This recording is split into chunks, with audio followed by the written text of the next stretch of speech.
예, 같이 함께 기도하시겠습니다. 나를 아시고 나를 사랑하시는 하나님, 하나님의 너른 품으로 우리가 나아갑니다. 부족한 우리일진데 주님 품어 주옵소서. 우리를 만나 주옵소서. 영광을 드립니다. 예수님의 이름으로 기도드립나이다. 아멘. 복된 주일입니다. 우리 양옆좌우 한번 보시고, 우리 지체들, 또 사랑하는 귀한 지체들 함께 모이셨는데요. 한번 얼굴도 한번 보시고요. 같이 얼굴 보시고 마음을 담아서 복된 주일입니다, 사랑합니다, 축복합니다 인사 나누겠습니다. 이제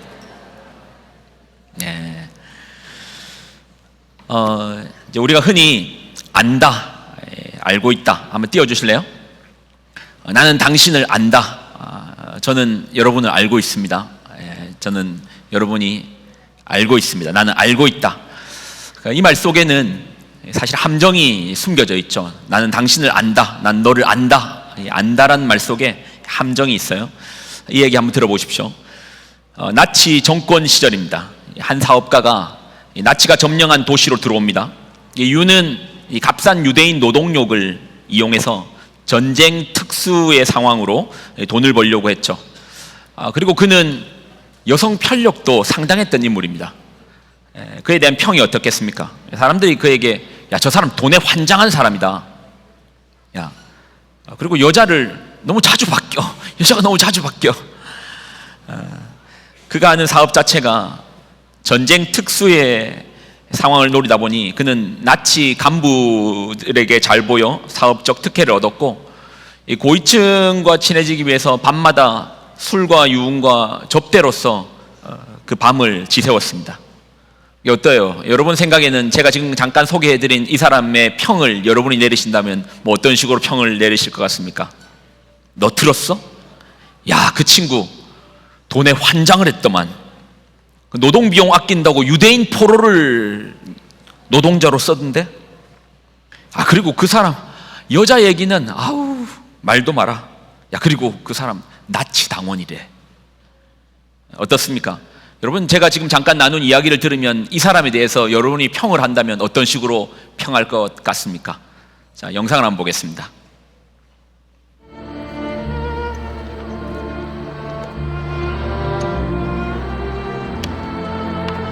It's Hebrew from the Talmud. It says, whoever saves one life saves the world entire.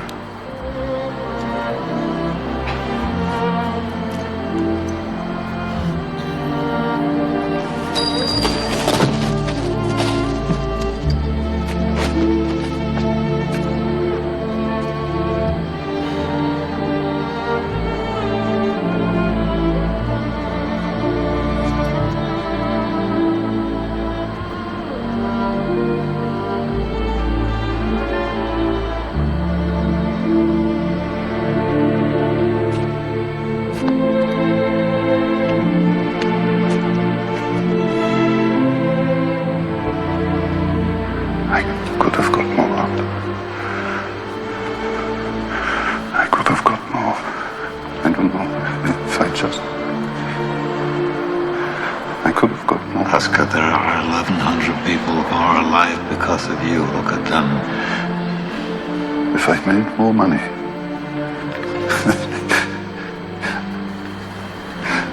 I threw away so much money. You have no idea. If I just... There will be generations because of what you did. I didn't do enough. You did so much.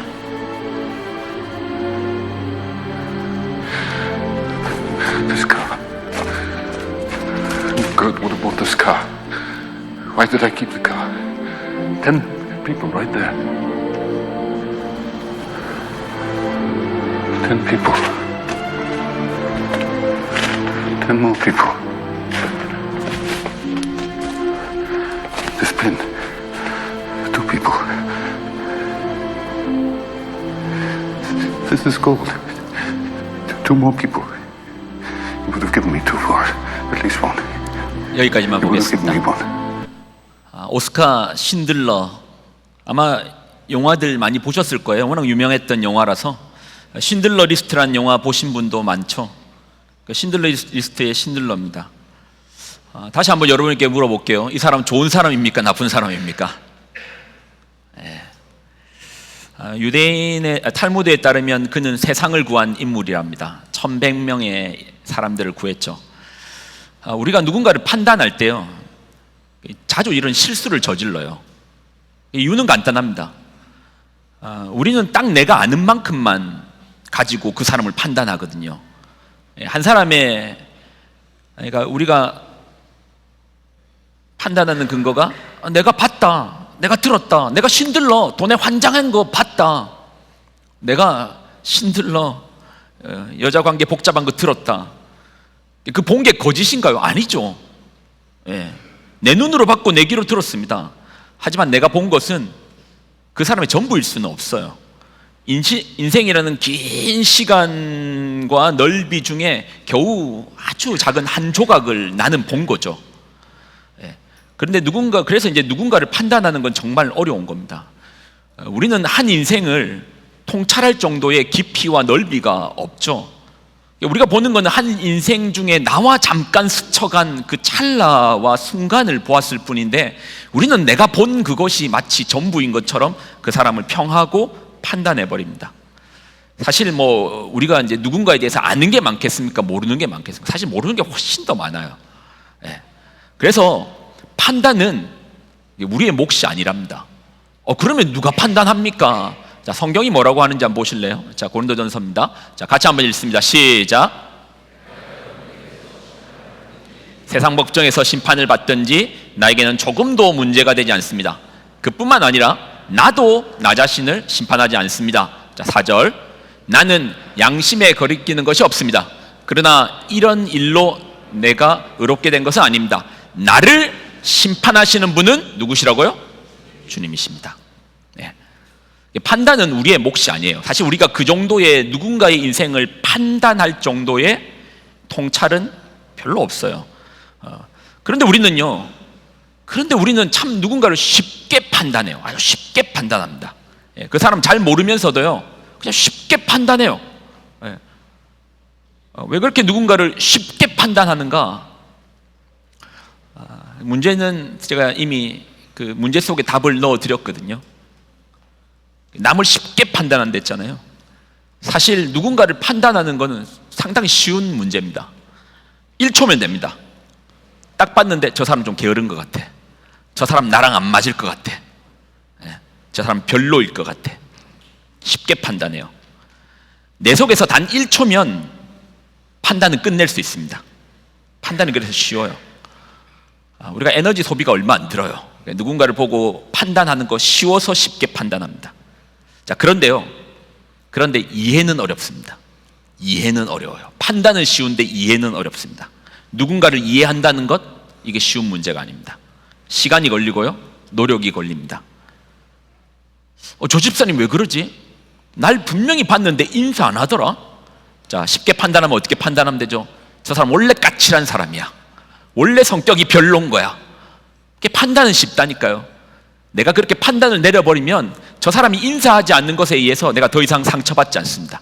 내 안에서 판단이 이미 내려졌으니까. 저 사람 원래 그런 인간인데, 원래 까칠한 인간인데. 그런데요, 이걸 이해하려고 넘어가면 혹시 저분에게 무슨 일 있지 않는 거야? 무슨 일 있지 않는 거야? 내가 모르는 영역으로 이제 내가 들어가야 되는 겁니다. 그러니까 이해는 내가 모르는 영역으로 이제 들어가는 겁니다. 그러려면요, 내가 모르는데 어떻게 알겠어요? 그래서 그 시간이 걸리고 노력이 걸리고 수고가 따름이죠. 이해하려면 만나야 하고요, 그리고 들어야 하고 견뎌야 합니다. 그래야 겨우 이해되는 거예요. 오늘 나에게 인사하지 않은 이유, 그래야지 겨우 이해가 되는 거예요. 말씀의 판단은 우리 몫이 아니라고 했습니다. 하나님 몫이래요. 사실 우리는 그 사람을 알 수도 없고요, 그리고 깊이 바라볼 수도 없습니다. 그래서 하나님 몫인 게 맞아요. 그러면 우리는 뭘 하라고요? 그래서 성경은 우리에게 이해하도록 노력해라, 너희가 헤아리도록 노력하라. 그 헤아리는 그 노력으로 너희도 이해를 받을 것이고 헤아림을 받을 것이다 라고 성경은 우리에게 말씀하시는 겁니다. 이것이 주님의 뜻입니다. 자, 여기까지는 이제 우리의 몫을 설명했어요. 누군가를 판단할 때 우리의 몫은 판단이 아니라 이해다. 자, 여기까지는 이해가 되셨죠? 제가 이제 광고를 하나 빠뜨렸는데, 자, 광고 하나 하고 그 다음 부분 좀 넘어가면요. 연말입니다. 연말인데 저희가 매년 연말마다 동전 모으기를 해왔거든요. 해왔고 올해도 이제 하고 있는데 예전보다 동전이 좀 적게 모여요. 저희가 지금 예상한 거는 이번에 700명의 사람들에게 2kg씩 하면 1,400kg인가요? 1,400kg의 쌀을 나누겠다고 그렇게 마음에 교회가 결정을 하고 했는데, 지금 저희가 거쳐진 거로는 700명은 고사하고 한 150명 정도 밖에 도울 수 없는 정도의 분량밖에 동전이 모이지 않았습니다. 왜 이렇게 동전이 안 모이나 보니까 요즘 다 지켓시를 써서 동전이 없다 하더라고요. 예, 이해가 된다니까요. 그런데요, 여러분, 하나님은 우리에게 언제나 함께 살라고 했습니다. 그리고 이 계절은, 이 시간은, 이 크리스마스가 다가오는 이 계절은 따뜻한 계절입니다. 누군가에게 손을 나누는 계절이고요, 누군가의 삶의 형편을 좀 돌아보는 계절입니다. 그래서 여러분, 동전이 없다고 못 돕는다는 건 또 말이 안 되죠. 그래서 그냥 3,000페소 놓고 통 내라고 했더니 진짜로 3,000페소 내고 내는 사람들도 있더라고요. 여러분, 우리가 24일에는 한센인 병원으로 갈 거고 25일에는 또 가난한 빈민가 지역으로 갈 겁니다. 이틀을 그렇게 보내려고 하는데요, 여러분, 그 마음을 모아 주십시오. 그리고 필리핀 땅에 살면서 동전 가지는 거는 그 상식 아닙니까? 여러분, 차 타고 다니면 동전 나눌 일이 천지인데 지켓이 쓴다고 나는 동전 없으니까 창문만 닫고 있을 거 아니잖아요. 그러니까 마음에 준비를 하시고 일부러 은행 가가지고 동전 바꿔가지고 보내지 마십시오. 저희가 또 이거 일일이 계산해가지고 내는 것도 보통 일이 아니거든요. 그러니까 마음을 담아서 그렇게 좀 나눴으면 좋겠습니다. 자, 괜찮으십니까? 아멘이십니까? 예. 자, 그리고 제가 앞에 말씀드린 것은 누군가를 판단하는 것이 우리 몫이 아니고 이해하는 것이 우리 몫이다라는 부분까지 이해하셨죠? 자, 그러면 이제 그 다음 부분은요, 그러면 누가 나를 쉽게 판단하는 것 앞에서는 우리는 어떻게 해야 됩니까? 그러니까 내가 판단을 하든 누군가도 나를 판단할 거 아닙니까? 여기만 해도 사람이 이렇게 많은데 오늘 저 목사가 오늘 왜 그러지 하면서 할 때 저는 그럼 어떻게 해야 됩니까? 누군가의 판단 앞에서, 누군가의 판단의 관역 앞에서 나는 그럼 어떻게 해야 되는가? 뭐 연예인 걱정하는 건 아니라고 하는데, 최근에 뉴스에 우리가 자주 보던 연예인이 이 관한 소식이 뉴스를 달구고 있더라고요. 사실 뭐 저는 그 뉴스를 깊이 바라보진 않았습니다. 그게 뭐가 맞는지는 모르겠어요. 그런데 잠깐의 뉴스를 봤는데, 근데 거기서 느껴지는 거는 한 사람을 그냥 벼랑 끝으로 몰아가더라고요. 벼랑 끝으로 그냥 아주 그냥 몰아가더라고요. 만약에 여러분이 그 입장에 놓인다면 어떻게 되시겠어요? 누군가의 많은 사람들의 여러분의 어떤 행동에 의해서, 말에 의해서 여러분이 마치 벼랑 끝으로 몰리고 해서 더 이상 갈 수 없는 그 상황 앞에 놓인다면 어떻게 하시겠어요? 근데 살면서 그런 일 없던가요? 여기 계시는 우리 장로님들, 권사님들 살아보셔서 알잖아요.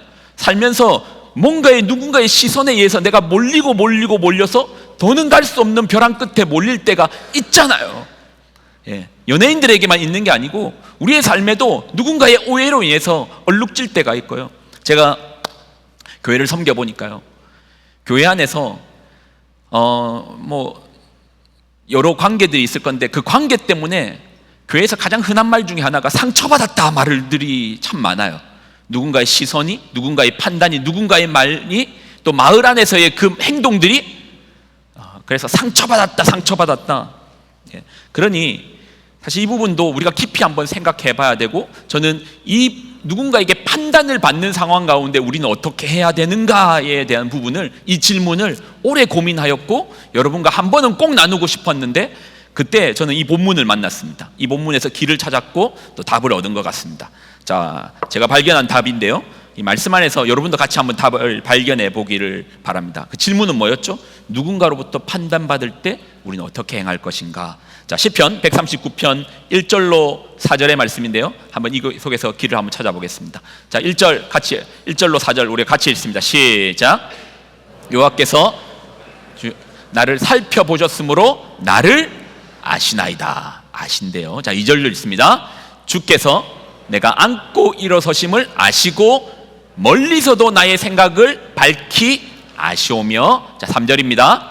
나의 모든 길과 내가 눕는 것을, 나의 모든 행위를 익히 아시오니, 자, 4절입니다. 하나도 없이나이다. 다윗의 시인데 다윗이 뭐라고 말하죠? 하나님께서 날 아셔라는 겁니다. 하나님께서 날 아셔라는 겁니다. 나의 생각을 아시고 나의 행위를 아시고 내 말을 아신대. 사실 이제 모르는 사람이 하는 말, 저 사람 나 잘 모르니까 그냥 쉽게 넘기고 싶지만 사실 그 말이 아파요. 상처가 돼요. 그래서 저희는 좀 덜한데 한국의 이 정도 시기가 되면 고3을 둔 엄마들은 교회를 잘 안 나와요. 애가 성적을 잘 받으면 좋은 대학에 입학하면 떵떵거리며 나오는데 뭔가 좋은 결과가 없으면은 잘 안 나올 때도 있어요. 러시아 대문호 도스토옙스키, 하여튼 러시아 사람들 이름이 좀 복잡해요. 도스토옙스키. 여러분 이 작가는 아시죠? 누군지? 도스토옙스키 다 들어보셨죠? 상식적으로 아마 들어는 보셨을 겁니다. 그런데 우리가 이 도스토옙스키에 대해서 모르는 것 중에 하나가, 여러분 이분이 엄청나다고 하면 안 되죠. 심각한 도박 중독자였다는 사실 아십니까? 도스토옙스키가 심각한 도박 중독자였다라는 사실은 여러분 아셨습니까? 그가 많은 작품을 썼잖아요. 이 사람을 평하는 것 중에 하나가 그가 많은 작품을 쓸 수 있었던 이유도 도박빚 때문이랍니다. 도박 빚 갚으려고 여기저기에다가 무리하게 출판사에다가 계약을 맺어놓은 거예요. 그리고 이제 작품을 써갔습니다. 그리고 계약금 받으면 그거로 도박하고, 그리고 또 나중에 다 쓰고 나면은 또 돈 받으면 그거로 빚 갚고의 인생을 되풀이했던 인물입니다. 거기에다가 당시 사람들에게 그는 정신적 교람을 가지고 있었던 사람이라는 평을 받았습니다. 저 사람 정신적으로 문제 있어. 후대에 밝혀진 것은 그가 간지를 앓았다라는 이제 평이 있어요. 거기에다가 극단적인 자기 혐오로서 시달렸던 인물입니다. 그러니 그를 향한 사람들의 세간의 시선이 어땠겠습니까? 이렇게 됐겠죠. 약속을 지키지 못하는 사람. 한번 띄워주실래요? 약속을 지키지 못하는 사람, 재정적으로 신뢰가 불가능한 사람, 그리고 자기 파괴적인 인물. 그랬던 그의 인생에 안나라는 여인이 등장합니다. 훗날 자기의 아내가 되거든요. 그가 도박빚에 쫓기면서 급하게 글을 써야 하는 시기에 안나라는 속기사를 고용합니다. 그리고 그의 글쓰기를 도와준 거죠. 그러다 그의 아내가 되었습니다. 근데 안나의 시선에는 그의 남편 도스토옙스키는 중독자, 정신질환자가 아닌 극도의 압박과 남들이 느낄 수 없는 뭔가의 압박과 고통을 느끼는 사람으로 본 거예요. 사람들은 그 남편을 향해 인생 그렇게 살면 안 된다. 아니 무슨 작가가 하나 된 양반이 도박 중독 그거 하나 못 끊냐? 안 가면 되잖아. 그거 왜 못 끊냐? 손가락질만 합니다. 하지만 그의 아내 안나는 내 남편은 남들이 이해하지 못할 정도의 고통과 압박 속에서 사는 안쓰러운 사람이다. 안나의 글에 따르면 남편의 도박 중독은 쾌락 추구가 아니라 자기 처벌의 형태이고, 분노는 타인을 향한 공격이 아니라 자기 혐오의 폭발이었고, 감정의 기복은 인격의 결함이 아니라 질병과 압박의 결과이다. 그래서 안나의 글에 이런 문구가 있더라고요. 같이 한번 볼까요? 자, 그는 약한 사람이 아니었다. 내 남편은 자신이 견딜 수 있는 것보다 더 많은 고통을 견뎌야 했던 사람이었다. 자신을 깊이 이해하고 알아주는 안나를 만난 이후에 도스토옙스키의 삶은 변합니다. 여전히 그의 삶의 도박 중독은 그가 죽는 날까지 따라다녔습니다. 하지만 그는 도박을 줄였고 재정을 아내에게 맡겼으며 출판 일정에 대해서 출판 일정과 계약을 이전보다 성실히 이제 이행했고요. 무엇보다도 예전에 누군가가 그를 비난하면 그는 그 비난을 온몸으로 받아들이고 자기 혐오로 자기를 밀고 갔어요. 자기를 밀고 가서 벼랑 끝에서 자기 파괴로서 그렇게 탈진한 인간으로 살았습니다. 그러나 안나를 만나고 난 이후에 그는 누군가의 비난은 여전히 계속되었죠. 그렇지만 그 앞에 침묵으로 일관했고 그 감정을 지필의 힘을 쏟았습니다.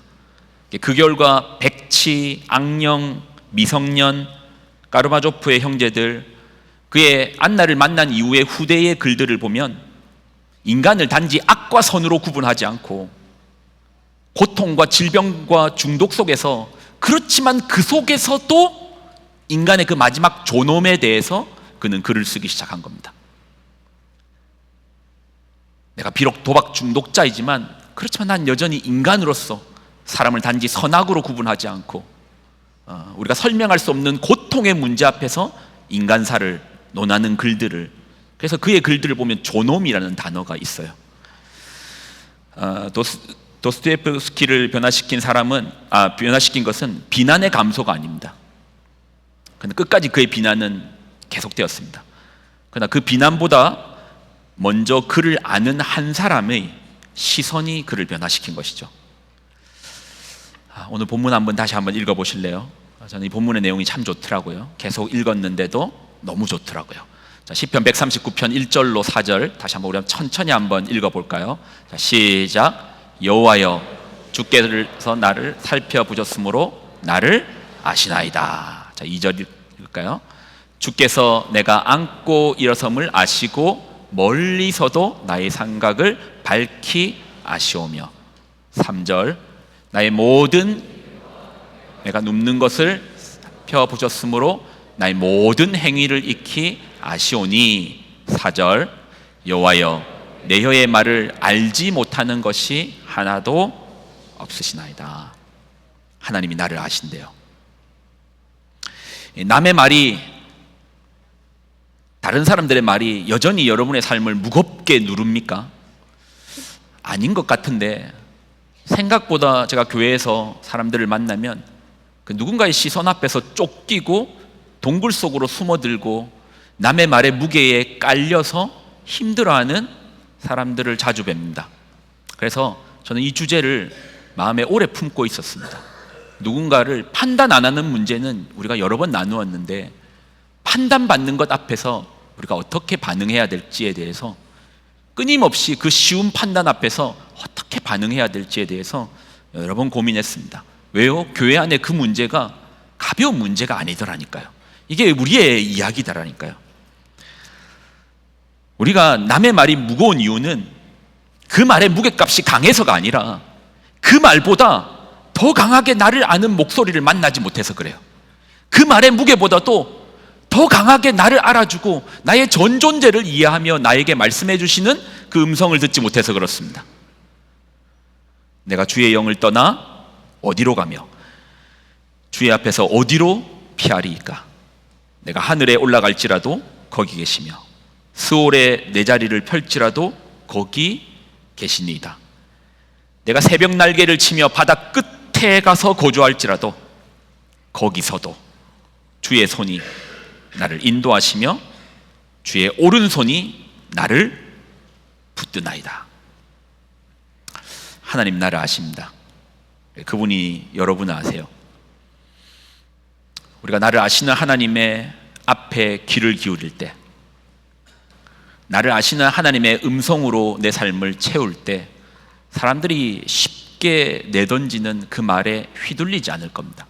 때로는 나를 아시기에, 너무나 잘 아시기에 내 폐부를 찌르는 말씀으로써 내가 숨쉬지 못할 정도의 강한 압박으로 하나님께서 나를 밀어붙일 때도 있습니다. 그렇지만 하나님의 말씀은 언제나 치유와 관계가 있더라고요. 그 압박과 눌림 가운데 또는 마치 발가벗긴 것처럼 내 존재가 드러나는 이 상황을 통해서 하나님이 또 고치심도 그분이 나를 아시기 때문에 가능한 영역이고, 또 그분이 아시기 때문에 남들은 다 이해 못합니다.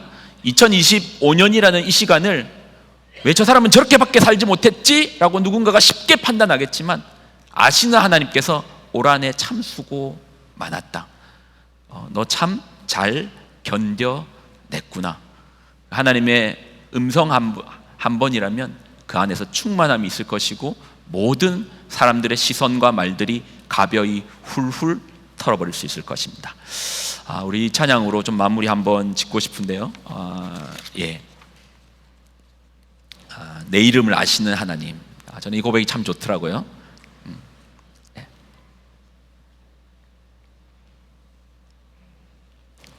신디 안 나오나요? 예.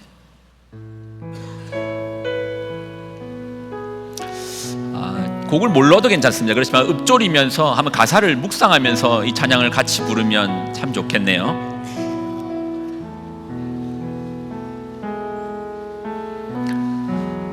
나를 지으신 주님,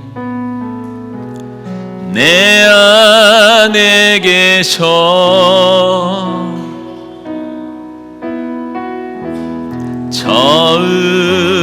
처음부터 내 삶은 그의 손에 있었죠.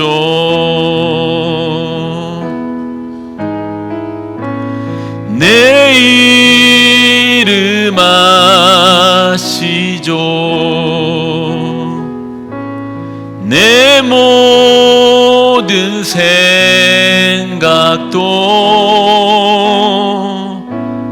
내 흐르는 눈물 그가 닦아 주셨죠.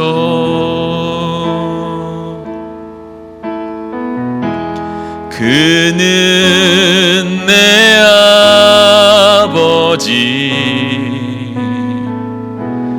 난 그의 소유.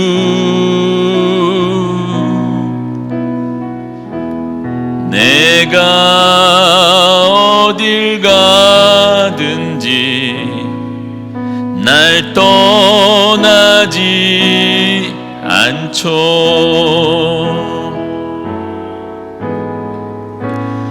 내 이름 아시죠. 내 모든 생각도 내 흐르는 눈물 내 흐르는 눈물 그가 닦아주셨죠. 내 이름 아시죠. 내 이름 아시죠. 내 모든 생각 아바라 부를 때 아바라 부를 때 그가 들으시죠.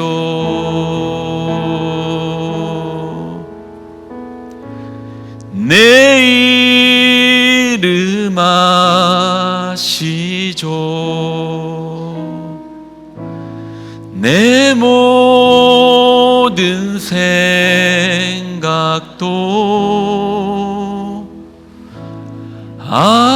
아바라 부를 때 그가 들으시죠.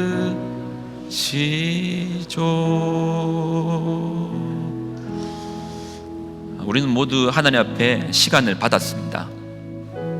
그 시간 앞에 우리는 청지기로 이제 사는 거죠. 우리에게 호흡, 한날의 걸음이라도 하나님의 허락함 없이 호흡하고 걸어가는 것은 없습니다.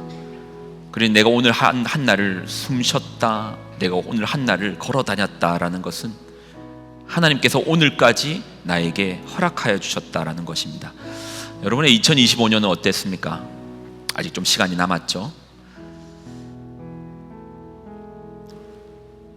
여러분도 여러분에 대해서, 여러분의 인생에 대해서 그렇게 판단할 자격은 없답니다. 하나님께서 여러분의 인생을 판단하실 유일한 분이십니다. 때로는 강하게 질타하실 수도 있습니다. 좀 더 열심히 살 수 없었니? 좀 더 누군가를 돌아볼 수는 없었니? 너 자신만을 바라보는 것이 최선이었니? 하나님께서 말씀하여 주실 것입니다. 또 때로는 참 수고 많았다, 참 어려운 순간이고 시간이었는데 잘 견디었다라고 말씀하시는 하나님의 음성도 있을 것입니다. 근데 중요한 것은 들어야 됩니다. 하나님의 음성을 들어야 되고 하나님의 목소리에 귀를 기울여야 됩니다. 이 시간 우리가 한번 1, 2분의 짧은 시간인데 한번 하나님께 청하여 듣지 않겠습니까? 특별히 이 말씀을 주신 것 보면 여러분의 마음에 울림이 있을 줄 혹시 모르니까 시간 우리가 큰 소리가 아니어도 좋습니다. 그러다 한번 기도했으면 좋겠습니다. 하나님, 저의 2025년은 어땠습니까? 그리고 이 남은 시간 앞에 우리가 어떻게 살아가야 됩니까? 혹시 부족한 것이 있었으면 어떻게 그 남은 시간을 채우면 좋을까요? 하나님께 물으면서 같이 한번 기도하며 나가겠습니다. 기도하시겠습니다.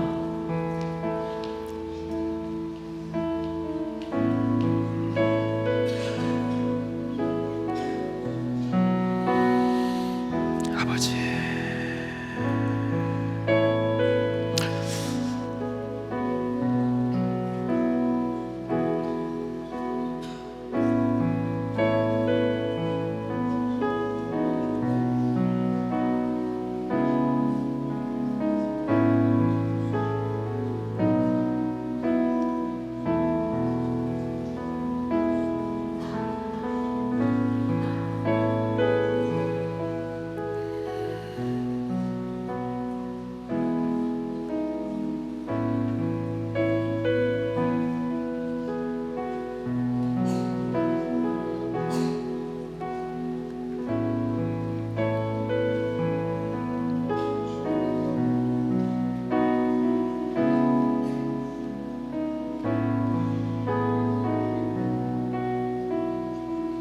하나님, 우리가 겸손하게 시간을 주신 하나님, 우리의 호흡을 주신 하나님, 우리의 걸음을 새 신바 되신 하나님 앞에 나아갑니다. 하나님, 사람의 말들이 참 무겁게 다가옵니다. 날 잘 알지도 못하면서 그렇게 쏟아지는 말 앞에 우리가 그 무게감을 견디지 못해 때로는 동굴로 숨을 때도 있고 그늘 가운데로 숨을 때도 있습니다. 그러나 그 말이 무겁게 다가오면 우리가 나를 아시는 하나님께 내 속을, 내 마음을 점검받지 못해서 그런 것 같습니다. 하나님, 우리가 장부처럼 일어서 주님의 빛 가운데로 나아가 하나님 앞에서, 나를 아시는 분 앞에서 우리가 나아가 그분의 음성 듣기를 원합니다. 우리가 2025년을 살아왔는데 혹 부족한 것이 있다면 그 남은 기간 주님 원하시는 뜻대로 주님의 마음을 쫓아 우리가 살아내어가는 시간을 주신 분 앞에 청지기로서 그 시간을 내어드리는 우리가 되게 하여 주옵소서. 이제는 우리 주 예수 그리스도의 은혜와 하늘의 무한 극진하신 사랑하심과 성령님의 교통 동행 충만하심의 역사하심이 오늘의 말씀을 듣고 하나님의 음성으로 그 삶을 채우기로 작정하기 위한 성도들의 삶과 가정과 그들의 자녀들의 머리 위에 이제로부터 영원히 항상 함께하여 주시기를 간절히 축원드리옵나이다. 아멘.